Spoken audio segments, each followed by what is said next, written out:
Welcome back, everyone, to episode 2, and this is turn number 3 of the Dominions 4 multiplayer series, our 7-person free-for-all. I'm playing as middle-aged Shinuyama, and let's get into turn number 3.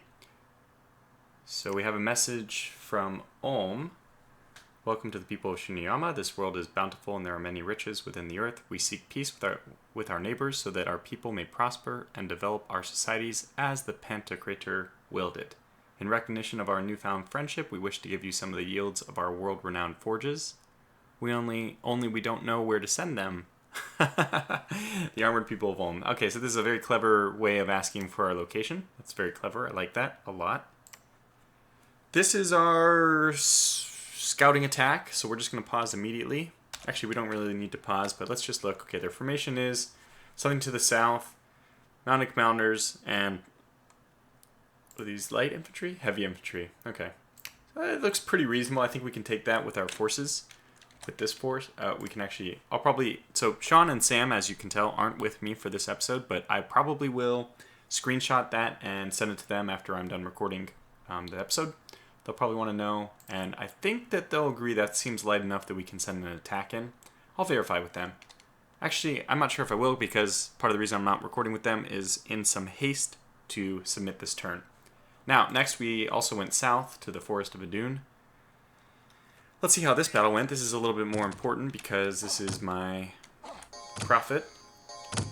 Looks like we are up against a fair amount of... Oh, okay, they routed very quickly. Taking some damage, though. Our cheapo Bakemono shows have already routed. Looks like we're going to get to the druid. Nope. Nope. We reversed course to the archers. That's also fine. It looks like we're going to be okay. Alright, so let's see what we lost for that. 1 Bakemono.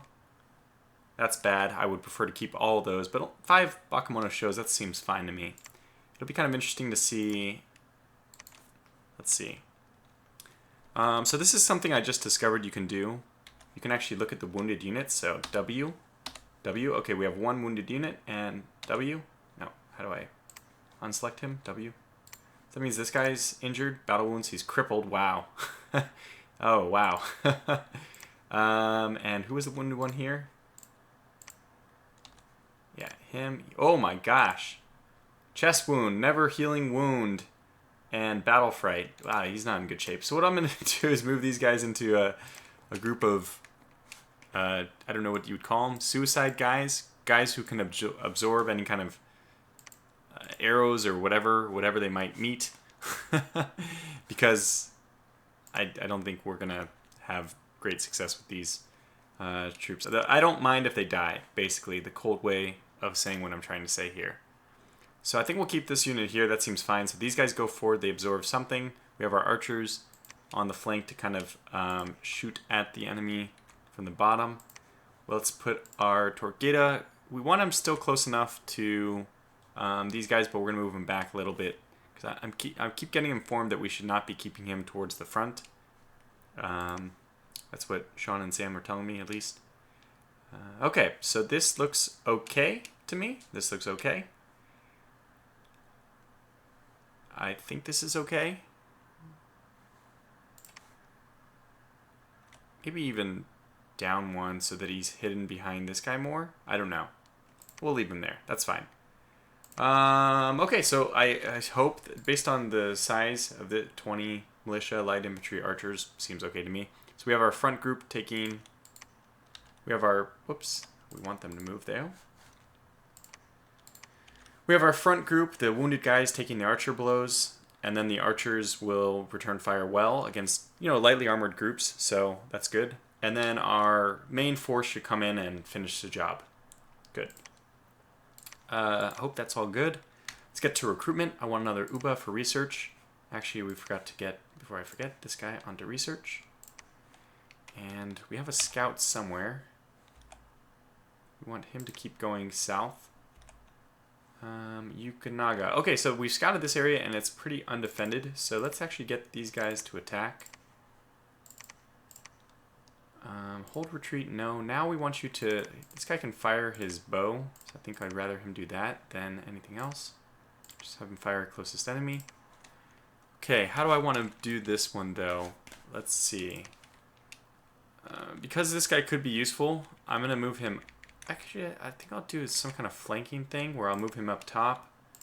Obviously, we want these guys to absorb the cavalry charge. And these guys are probably okay right where they are, actually, because I want them to follow up only after the Bakemono shows absorb the blows. Because these guys have movement speed of 9, and the Bakemonos have a movement speed of 13, so they'll catch up pretty quick. Then we'll also exploit the other flank. I guess, I don't know if this is wise to do or not, but we'll do something like this. I'm still learning, but that seems like an okay thing for me, at least. We'll get them to hopefully take over that territory. Very good. So, I think that's the whole turn. We don't really have that much to do in these very beginning episodes, so research is coming along. We have 2 more turns before we can get the next one. Do I need to do any... I didn't do recruitment quite yet, did I? So I guess what we need to do is... Yeah, we need to do recruitment. Okay, so I have the Uba, but I want... So if I get one more, I can only get 3 Bakemono. I think what I'll do is get 3 of these, and then... Well, basically as many of these as I can get. It looks like 8. And that brings me down to 25 resources, not enough to do anything. And 16 gold, not enough to buy anyone. So very good. I think that that's sufficient. So I guess that's everything I wanted to do. This will be a nice short little episode, but we'll pop into turn number 4 in the same video, I'm sure. So until then, and hopefully I'll have Sean and Sam back for that, and we'll see how these 2 battles go. I may respond to Ulm, but maybe not. There's not really anything I can do. He's actually receiving my message on the same turn. We may just see what he says instead. Okay, well, thanks for watching, and I'll see you back in a bit for turn number 4. Okay, here we go. Turn number 4 now. This should be the continuation from the last video, and I have back for this episode Sean and Sam. Would you gentlemen like to say hello? Hello. How's everyone doing here? I'm also here. Very good. So we're jumping into turn 4 now. I did play turn 3 by myself, and I sent a bunch of messages on turn 2, so we're finally getting those responses back.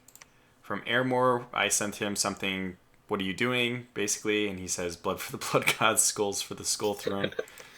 Generic response. Man, greeting most noble of goblins, we wish you well with your new freedoms from the oppressive demons, and look with eyes of friendship at what our futures contain, the Knights of the Grail. So there seems to be some kind of positive thing going on here. Ulm, to the people of Shinuyama, the land is bountiful, with much to share, and we hope to share it with you. Peace eternal. Very good. We also sent a message to Ulm. And Agartha, this is Marcus Aurelius and the Golem people.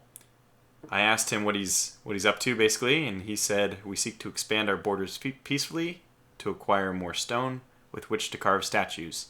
This does not put us at odds with you. Very good. Sneaky statues. We received a death gem from Asphodel. What is the meaning of this? I don't understand. I think he just sent it. Just as a generous offering? I guess. It's symbolism of that he's gonna drain your life essence and turn it into a death gem. Oh, wow. The secret subtext. Really read into that, Sean. Yeah. Yeah. I study communications. Now, in the last turn, I sent my immortal people up to my immortal follower, the new guy who decided to join us, very luckily. I sent him up to the northwest, and I don't know which one's which. And I also sent my prophet, he was in the southern forest hex when you guys last saw. I sent him over to the east. And here we go. This looks like the battle with my prophet. So we'll see how this goes. So there was only supposed to be a light force here. And I don't know how this is. It's a sizable number of units at least. Well, it's light infantry. It's sort of light. What is this priest doing? I think he's spamming Sermon of Courage, most likely. Okay. Is that... Okay. Yeah, he's... Militia. No, These are just militia. He tried to spam Blessing, but it doesn't affect anyone but him. Yeah. and Tortgata Shongen, you know, the linchpin of my army. We'll go to double speed. I think that's fast forward, right? F, yeah, good. Things aren't going actually very well for us here, are they? My prophet is being attacked. Yes. Yep, I profit. Dude, No, my personification died. Is he dead? Yeah. He's gone. What turn is this? Turn 4? Yes. Okay. Okay. Well. I lost everything. That was not good. Taking a moment to kind of soak up the damage here. Wow. We did kill their priest. I didn't notice that, but we actually killed him, I guess. If we killed one more commander, we would have actually had a chance of winning that. If we got to that commander, we would have probably won the battle because they would auto route. Wow. So did I do something really bad here with this setup then? What, did I possibly mismanage my army? Just take a look at the battle again. Yeah. Do you want me to go triple speed? Or just yeah. to... Okay. So my forces started up here. I'll go triple speed. I did the normal thing, Sermon of Courage twice, then Smites.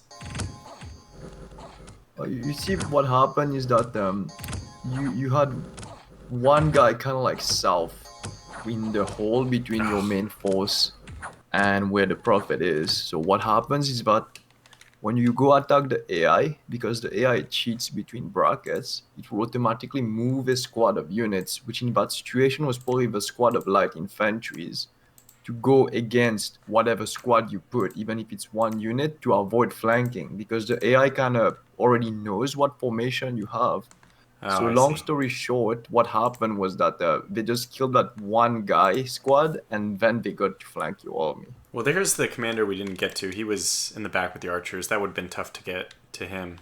So, okay, well, at least we know what next time. I don't know how... Okay, so let's talk about this for a moment. The prophet. How big of a deal is that? Oh, okay, let me put a pin in that. Let's just look at this other battle. I hope we didn't lose this. This is with my immortal guy, so at least we don't lose him. But, yeah. Okay, so this is my 2 archer group. We're up against... yeah, I put my Bakemono show in the front so they could absorb the cavalry charge, which is advice I'd already gotten from you guys at some point. So I think we should be okay here. My immortal guy is pretty far forward. I don't know if you guys would disagree with that. Sorry, triple speed. Probably good here. Yeah, okay, we won. Hooray! So that's the results. The cavalry has issues once it loses its lance, because only 2 attacks, and they're not exactly hugely damaging to tougher infantry. Yep. Usually, it's the first strike of cavalry that counts. Yeah. With the lance attack. Okay, so it was okay that... I don't really care about my Bakemono shows. I'm kind of like letting the clubmen die slow and, well, not even slowly, very quickly. But about this prophet, how do I react to my prophet being killed? Can I get another one? If so, when? Let's just say that it's misfortunate that it happened, but we'll just need to wait. I'm not sure how many turns. I think maybe Sam knows, but after a while, you get a message that says remnants of a lost prophet has disappeared. So that's basically telling you that you can now elect a new prophet. Oh, okay. I don't actually know how many turns exactly. I would guess it might be a bit like the dormant pretenders, where it shows up after a minimum amount of time, but I don't know that minimum, you know. I see. Okay, so we will get it back. So the prophet dying is not like... Is it going to affect our dominion spread? A tiny bit, but it's not game changing right now. What would have happened is that if we need to claim a throne immediately, that's gonna be a problem. But that's not the case. I see. Okay, well, time to make things a little bit better then. Let's see, what do we have here?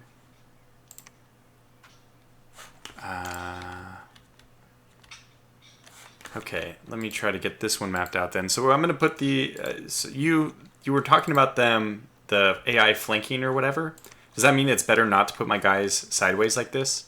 Yeah, it's always best to put the commander at the back of a block of units. Okay, so let me kind of adjust this then. I'm going to let this Bakemono show stay out in front.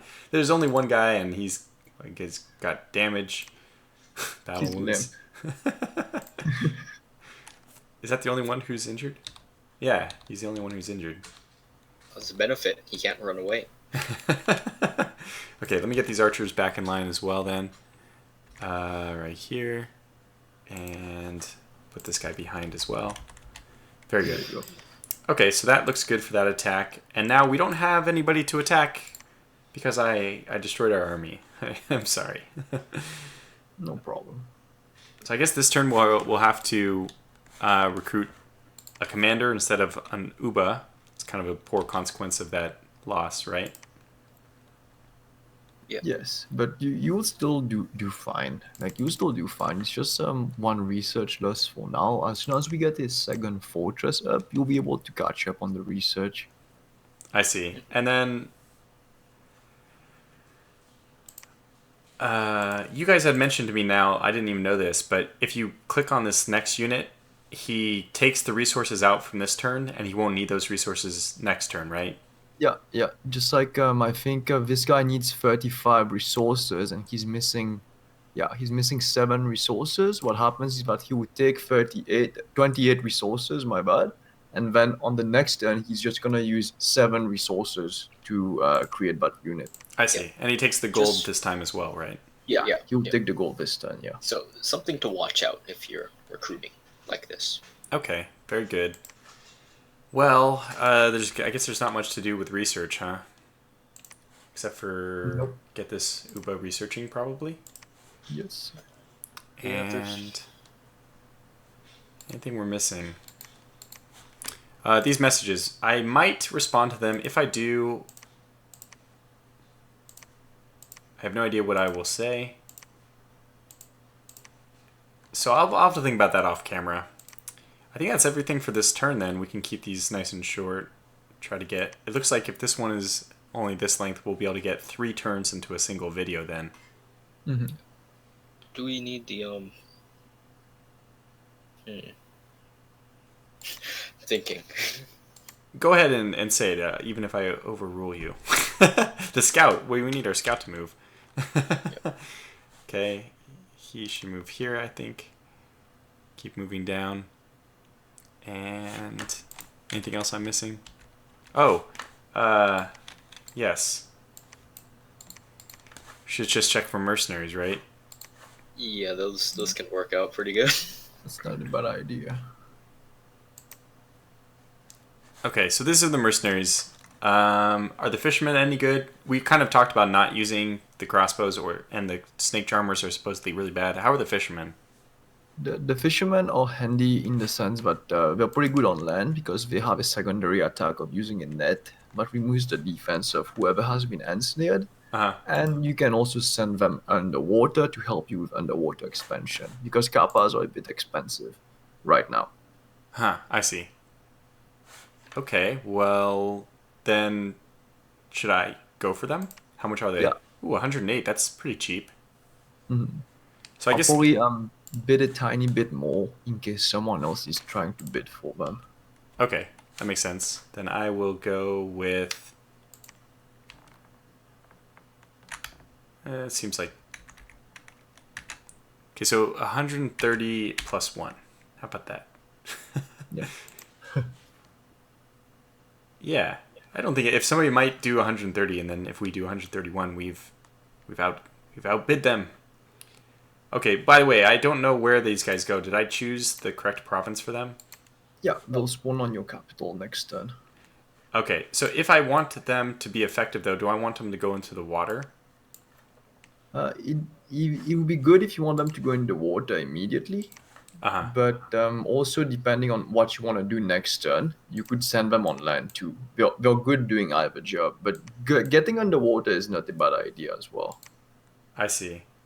How's income on water compared to land? Depends on the province. Just treat it like a land province.